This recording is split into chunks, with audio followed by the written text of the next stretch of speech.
Welcome to a world with limitless possibilities. A world where pain and suffering are matched only by the sounds of those who endure it. Welcome to your nightmare. Welcome to your nightmare.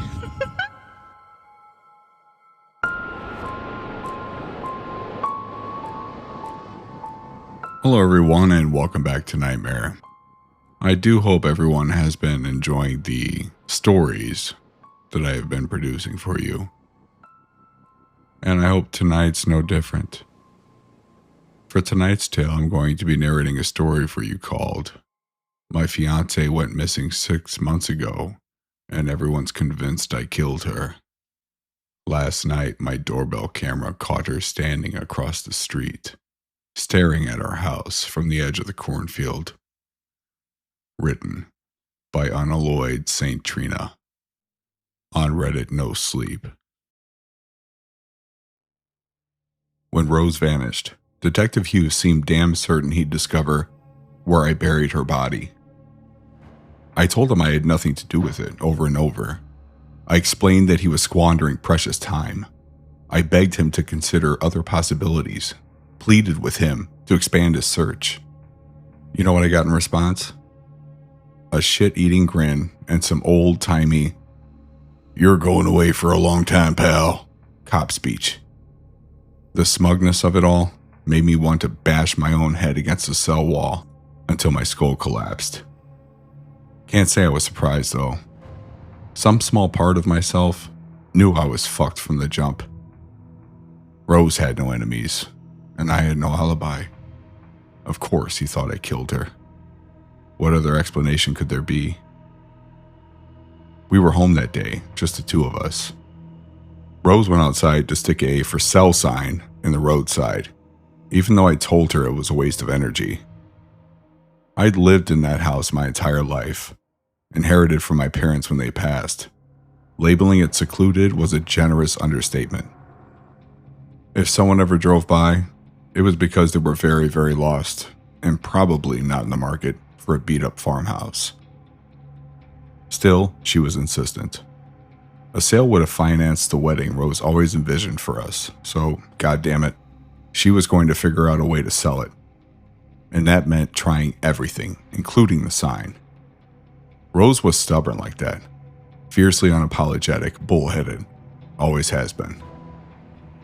During the winter of '96, her family's golden retriever ran out into a frozen lake and fell through the ice. Her mom screamed for her to stay put, but the command didn't even slow her down. She dove headfirst into the water. Rose couldn't save the drowning dog, of course. I mean, what are the odds any 8-year-old could have? That wasn't the point, though. If she wanted something, she'd do everything in her power to make it manifest. No matter what anyone said, no matter the cost. In that case, the cost was pretty steep. 8 days in the hospital, $30,000 in medical expenses, and a trio of amputated toes. Frostbite had devoured the smallest 3 on her right foot, left each of them dust-colored and brittle like an eggshell. You'd think losing some digits would have dented her natural resolve, but not Rose. Her ability to walk was never the same, but she wobbled with her chest puffed out, emerald eyes gleaming with this inextinguishable fire, her expression steadfast and sure. Even when the kids at school mocked her, nicknamed her Two-Toed Rose. Naturally, I didn't bother to fight her for the "for sale" sign. Instead, I grabbed a beer from the fridge, slumped onto the couch, and tried to unwind. "Be right back," she called out. 15 minutes later, my stomach was warm with lager, but she hadn't come back in. I wasn't worried. What was there to be worried about? I would have heard if there were trouble. The only ambient noise this deep into the heartland was the wind whistling soft between the corn stalks. My heart began to feel pleasantly heavy. I let my eyelids flutter and fall. Woke up with a start, lurching upright, caked in cold sweat and gasping for air. Hours had passed. The night-swept house curled around me, grimly silent. I called out to her, but to no avail. Rose wasn't inside. My truck was still in the driveway. I ended up skipping the worried phase and proceeded straight to borderline hysterical. I bolted upright and down the road screaming her name. Then I called Dan. To my profound relief, he answered his cell in the first ring. Lord only knows how someone born in our sad excuse for a shed ended up becoming the assistant to Minnesota's district attorney. But in that moment, I was grateful. My older brother pulled some strings, and within hours, droves of policemen were buzzing around the farmhouse. I sat on the porch and let them work, head in my hands, out of my mind with anxiety. Sniffer dogs had no difficulty picking up her scent. But as soon as they entered the cornfield across the street, the pack of German shepherds turned rabid, barking, whining, spinning in maniac circles, biting wildly at each other. Detective Hughes told me that their abrupt frenzy indicated that the Central had gone cold, and that it was a normal, expected reaction. The confusion painted across their handler's face seemed to suggest otherwise. A day later, I was arrested and charged with Rose's murder. The police razed that cornfield, unearthing every speck of dirt in a half-mile radius, searching for Rose's corpse. But found fuck all. No blood, no body, no for sale sign, nothing. Other than the testimony of a few malfunctioning sniffer dogs, there was no objective evidence that I'd killed her. So the case never went anywhere, and they eventually had to let me go. In the trial of public opinion, however, I was guilty by default. When someone's wife disappears, it's always the husband's doing, isn't that right, Frank? Is what Rose's father screamed at me when I dared to show my face at the local grocery store. In the wake of her disappearance, everyone seemed to gloss over the fact that Rose and I had never had the wedding. An honorary promotion to husband and wife, excruciating and ironic in equal measure. The man chased me all the way to my truck, angry tears spilling down his unshaven cheeks, white-knuckled fists, hammering the driver's side window, splintering the glass while my trembling hand fumbled to shove the key into the ignition. "Where the hell is my daughter, you sick son of a bitch?" he bellowed as I sped away. I didn't have the answer, but he believed I did. And that was my true cross to bear. I was just as desperate to know what happened to Rose as anyone else. But I had no community to fall back on.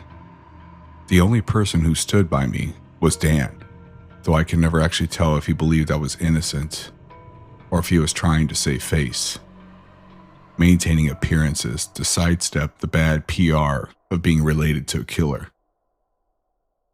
I trained myself not to think about it. After the incident with Rose's father, Dan offered to deliver food and beers to the farmhouse every Saturday, on the condition that I kept a low profile. That was fine by me. As long as the rations kept coming, Dan could believe whatever he wanted. The days were long and miserable, but the nights were worse. I couldn't sleep. My mind was foggy in the daylight, but as soon as the sun set, it would go into overdrive. I found myself haunted by the same three impossible questions, night after night after night. Where was Rose? Who took her? Were they outside right now, lurking in the cornfield, preparing to take me too? If I was ever going to sleep again, I needed some sort of protection. But Dan refused to bankroll a security system for the house. "I'm already splitting the cost of these deliveries. Sure as shit not going to fork over another $1,000 for cameras on that godforsaken house." His reluctant counteroffer was for me to move in with him and his family. I told him that wasn't going to happen. I can't just leave. If Rose ever comes back, I need to be here, I claimed. If I'm being honest, I held no hope of her returning home. Still, I wouldn't leave. Leaving that house felt akin to a confession. I refused to give anyone the satisfaction. In the end, the doorbell camera was our compromise. I could afford a cheap one with basic motion detection capabilities. I had it mailed to Dan's house, and he brought it with the next delivery. 6 months passed. Never got a single notification. Not until this morning. I woke up around noon, more hungover than usual. I rolled off the couch, gripping my head, acid slithering up the back of my throat. The air in the dimly lit foyer was hot and putrid. I gagged, stumbling around, ankles knocking into empty bottles, causing them to roll. The clinking of glass colliding with glass aggravated my already pounding headache. I wobbled down the front hallway. Sunlight would be torture, but I was willing to endure it for fresh air. I slammed my eyes shut, twisted the knob, and staggered onto the porch, breathing deep. Then there was an unexpected crunch beneath my bare foot, followed by a visceral squish. I lifted my foot and forced myself to look, grimacing as the daylight needled my throbbing eyes. The remains of a brown moth lay smeared across the hardwood. Although I had crushed it, I was fairly sure I hadn't killed it. A handful of identical moths were scattered across my porch. All of them looked to be dead. I surveyed the yard. There weren't any other dead moths lying in the grass or baked on the asphalt. I shrugged, planting myself on a nearby chair so I could pluck the sticky debris out of my skin. That's when I noticed something bizarre. I counted at least 20 tiny legs splattered across my heel. Moths don't have that many legs, do they? My pocket buzzed. I scraped the last bits of insect off my skin and pulled my phone from my sweatpants. Sparks flew up and down my spine as I stared at the notification lingering on screen. Motion alert, 3:28 a.m.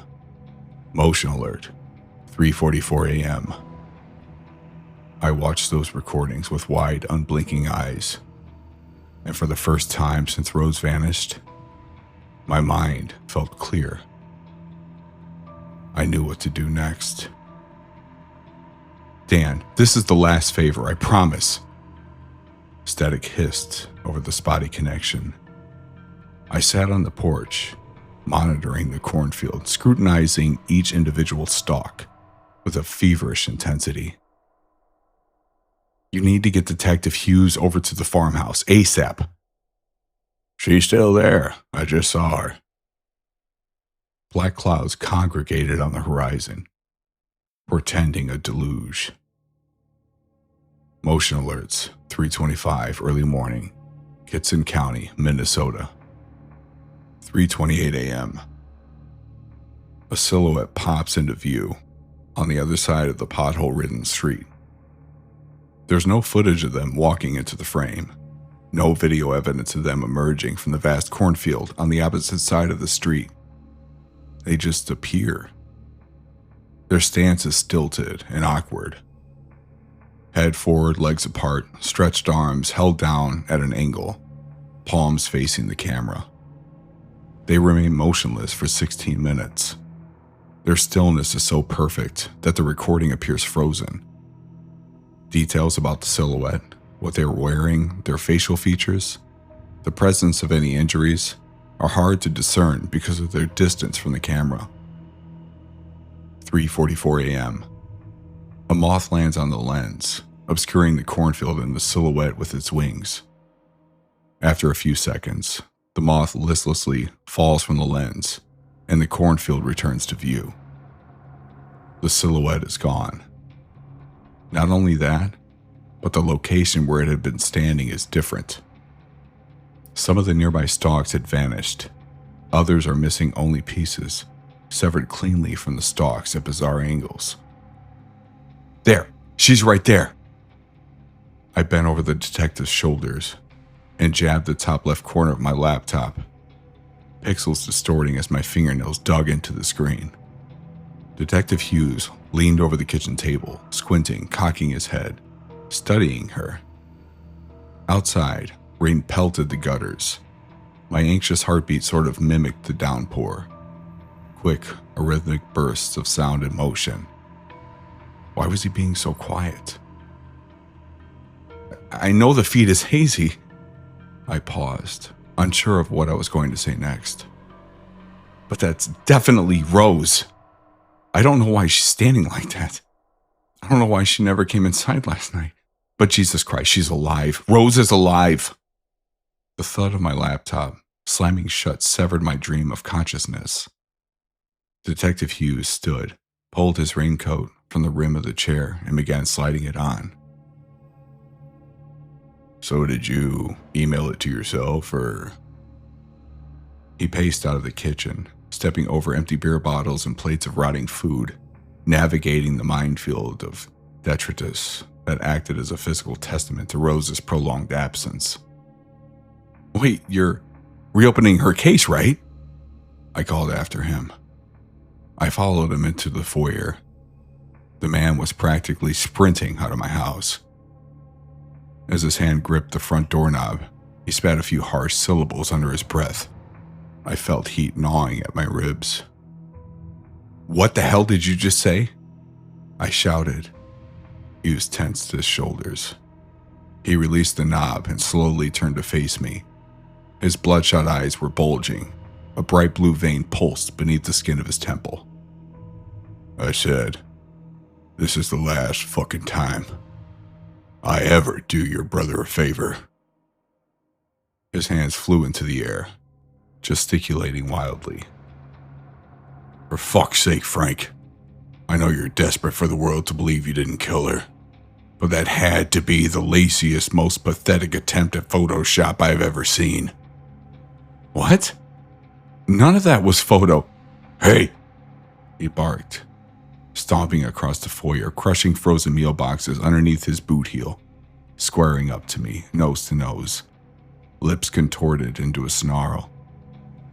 I shut my mouth and sheepishly tilted my head to the floor. Distant lighting fractured the sky, bathing the room in a pearly flash. Hughes lowered his voice to a sharp whisper. "How dumb do you think I am, bud? You really expected me to believe you got a motion detected notification for something that far away from the camera? You getting a notification every time a sparrow flies over the cornfield too?" My heart sank. I hadn't considered that. And by the way, those corn stalks are at least 7 feet tall. So next time you try to pull a stunt like this, it might be a good idea to make her shorter than the stalks, not half a head taller. I hadn't considered that either. Turns out, the pure relief of seeing Rose again had blinded me.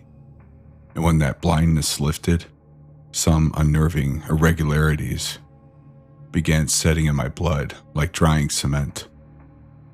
My entire body felt numb and heavy. I stared at the floor. What the hell was on that video? Hughes slapped a hand onto my shoulder. My eyes snapped back to him. Rows of cigarette-stained teeth shone through a hollow grin. "Great talk," he mumbled, releasing his palm. He trudged across the foyer and swung the front door open. The thumping clamor of a rainstorm erupted into my home. "One last thing," he shouted from the doorway. "Let's pretend you weren't god-awful at video tampering, and I believe what you said was on that recording.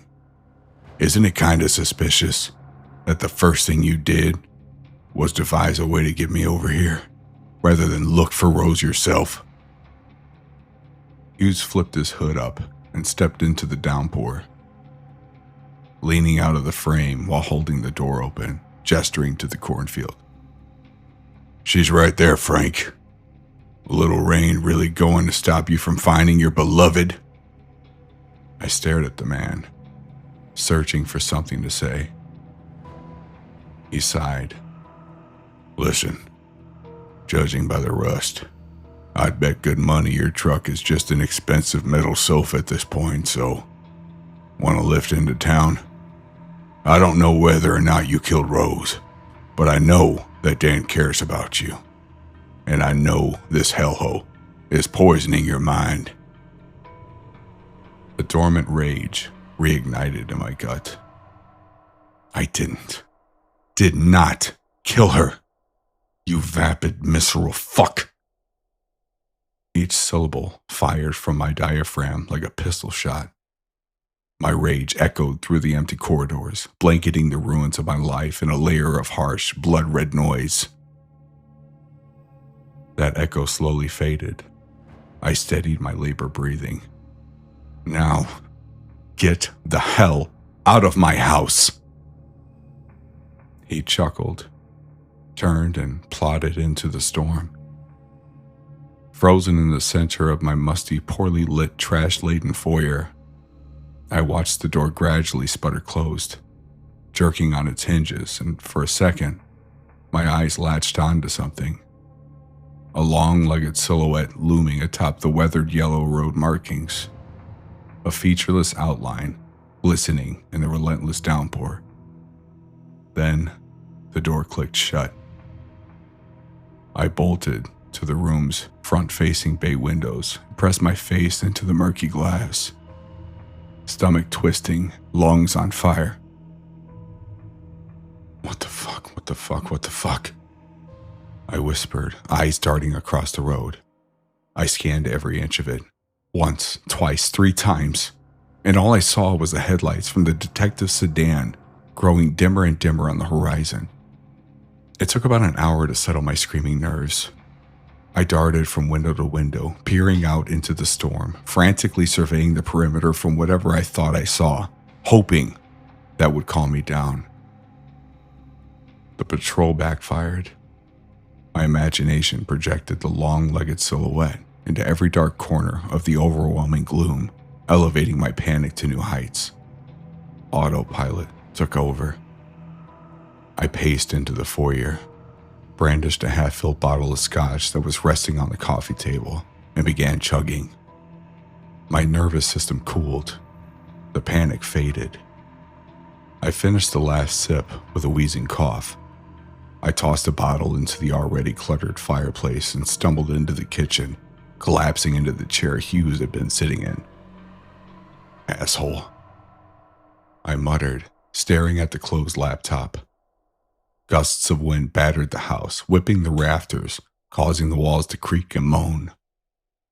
Loose gutters crashed against the side of the roof. I wedged my fingertips under the display and slowly pulled it up. The screen flashed to life and the footage resumed. I studied the motionless silhouette.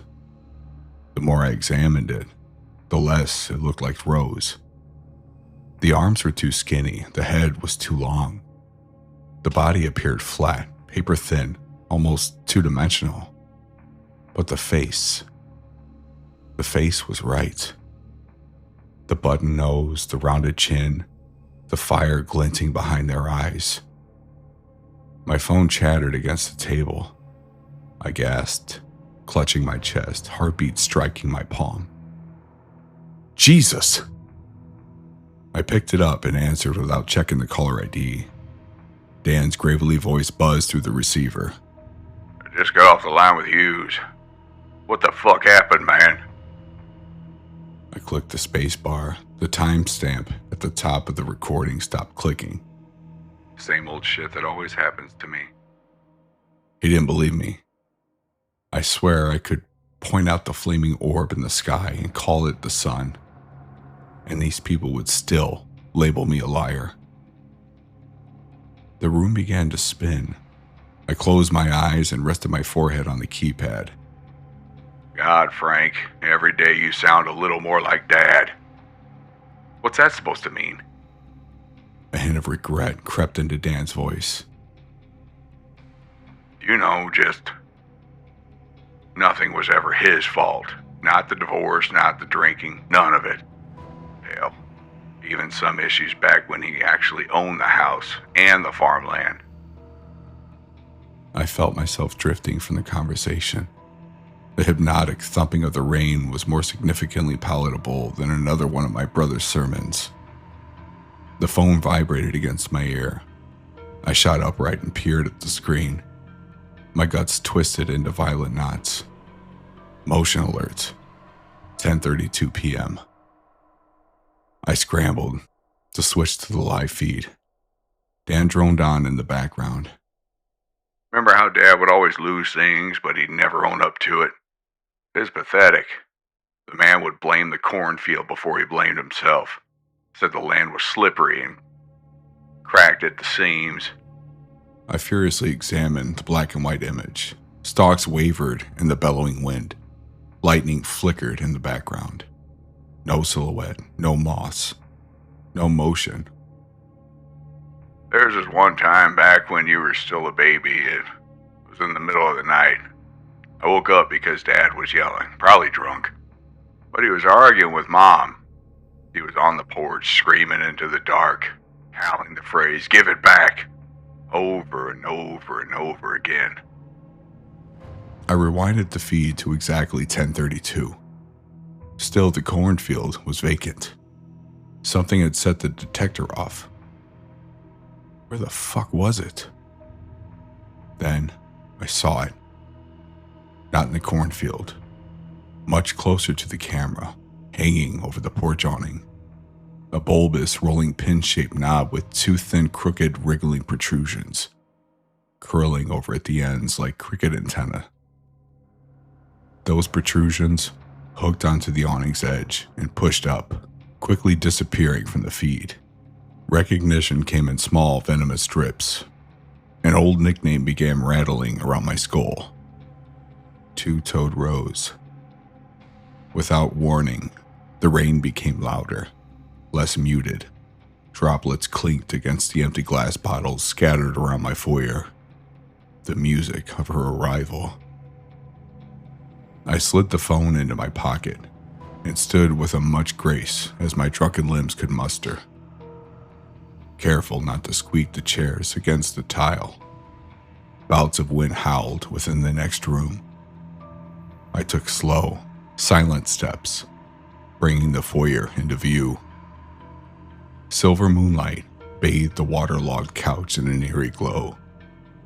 I didn't understand, but I couldn't see the roof. I leaned forward. There was a hole. A narrow hole with smooth, rounded edges. Maybe slit is a more appropriate word. It was long. From my vantage, I couldn't see how long. I leaned a little more, but stopped before I saw the end. I squinted. Motes of dust danced in the moonlight, swelling, ballooning towards me, forming shapes that caused waves of primal distress to explode across my skin.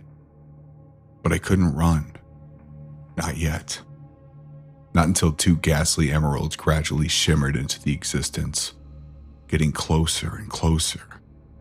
And then a rounded chin and a button nose. She was right in front of me. I could only see her semi-translucent face superimposed over the foyer.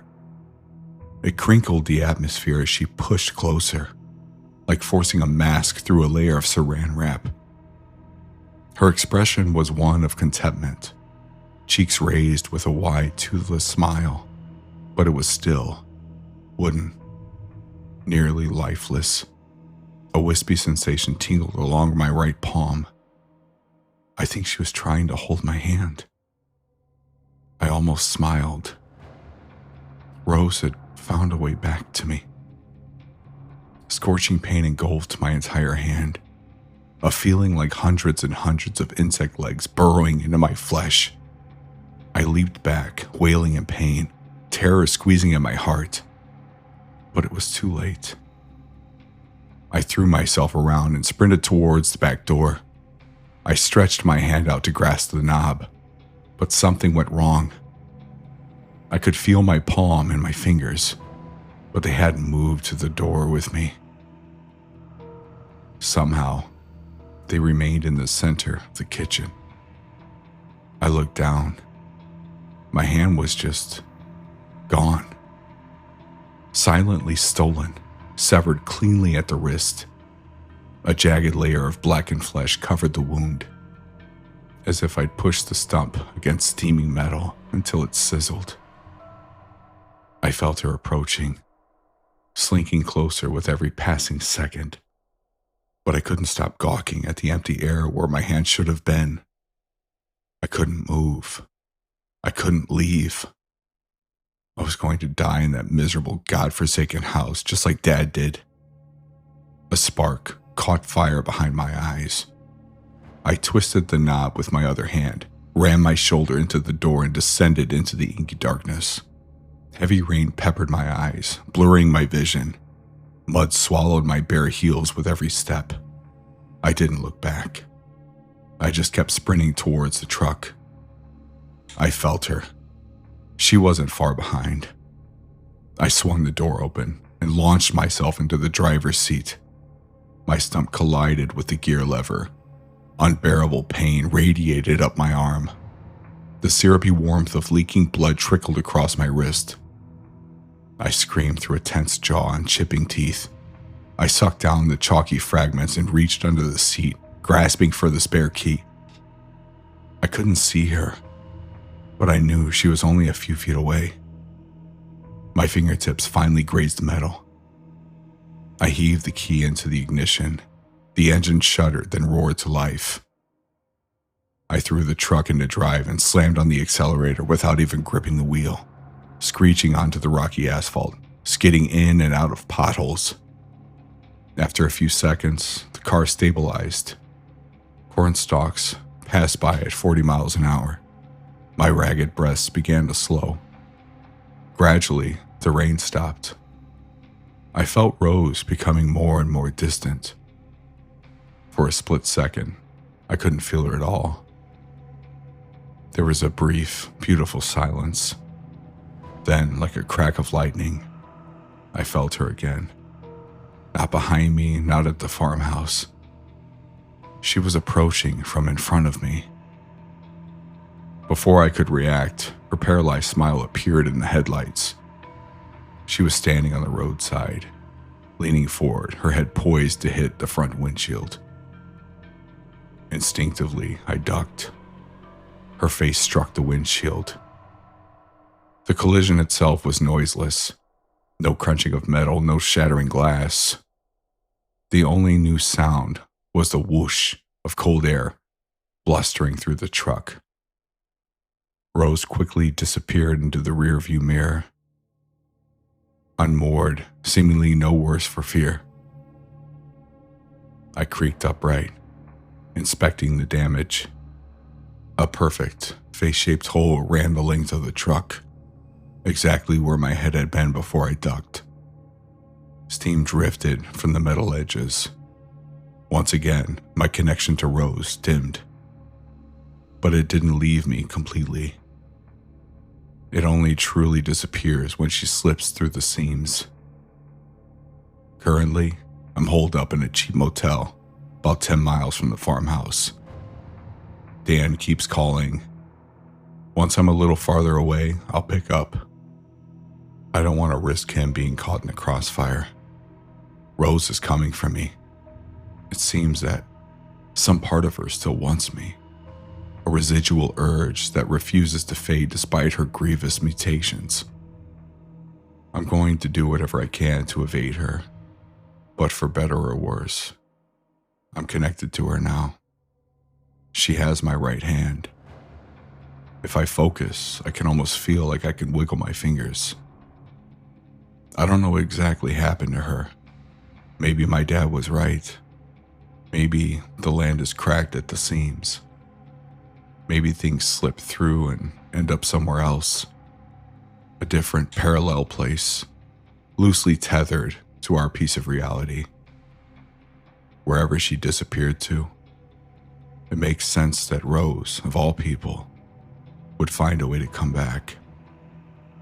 When Rose wants something, she'll do anything in her power to make it manifest. We never had our wedding, but I think Rose and I are destined for a much deeper connection. Very, very soon.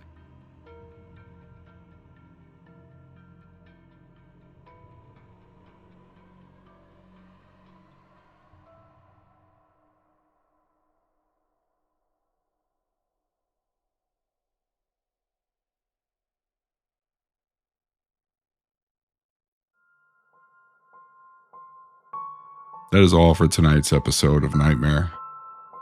I want to thank you all for joining me this evening. And as always, if you haven't done so, please rate and review us on Apple Podcasts and Spotify. And like and follow us on Facebook and Instagram. And until next time, sleep well.